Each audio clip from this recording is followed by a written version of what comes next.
בית המשפט מבקש לזכות את מרשים מעבירת החבלה סעיף 333 לחוק העונשין, עבירת האיומים סעיף 192 לחוק העונשין, מכיוון שיסודות העבירה בעבירות אלו אינן מתקיימות ואלו הן טענותיהן העיקריות.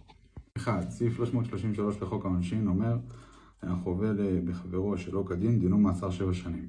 במקרה שלנו היסוד העובדתי אינו מתקיים, כיוון שהאירוע שלנו היה ב-18 לשני, וב-21 לשני המתלוננת הלכה לצילום חזה, ובצילום חזה לפי הפניה של הרופא כתוב שלא מתואר שיש שברים בצלעות. רק לאחר כ3 שבועות מהאירוע הלכה שוב המתלוננת לצילום אצל הרופא, ובצילום ההוא שהגיע לאחר כמה ימים ב-21 לשלישי רואים 2 שברים בצלעות.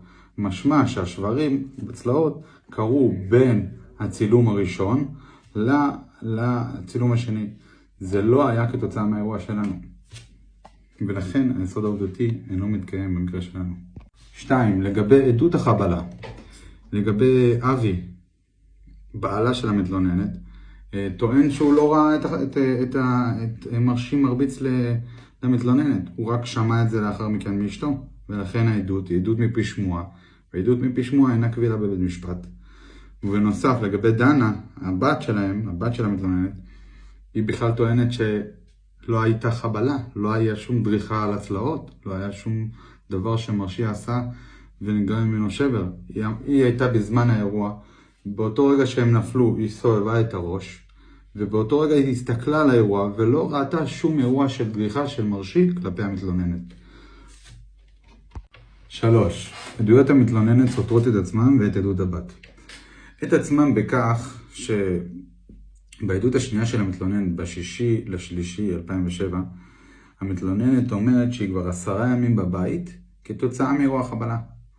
שבמקרה שלנו האירוע חבלה בכלל היה לפני 21 ימים, כפול מהזמן ויותר.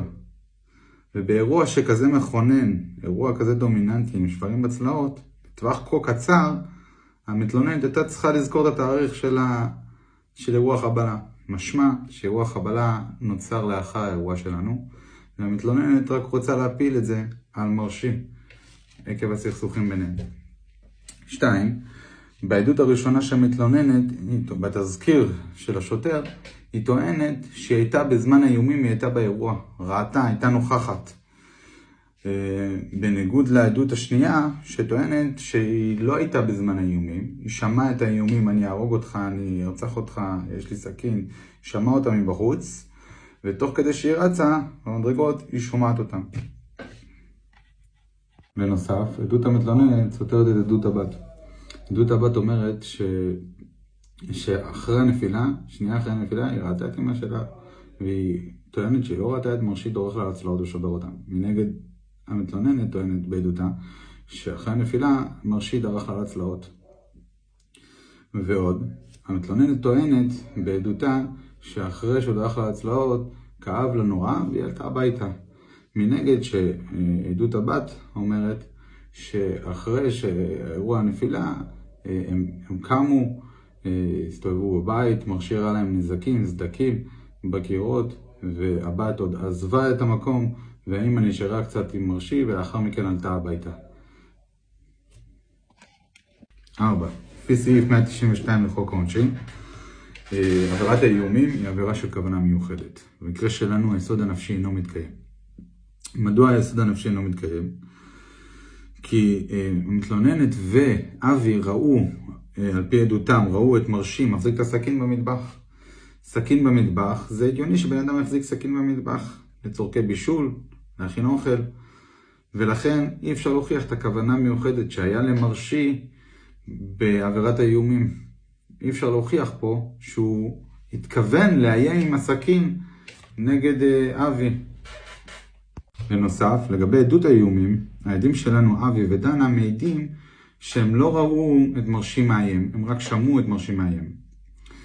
ולכן, תוך כדי ריצה, תוך כדי לחץ, ובסיטואציה כזאת, החושים הם לא חדים ולא מפוקסים ב-100%. ולכן העדות הזאת היא נקראת עדות שמיעה, שהיא עדות סברה, ועדות סברה היא לא קבילה בבית משפט. סיכום, מבקש לזכות מרשי מעברת החבלה, מעברת האיומים, שיסודות העבירות האלו אינם מתקיימים, ואין עדויות קבילות לכך.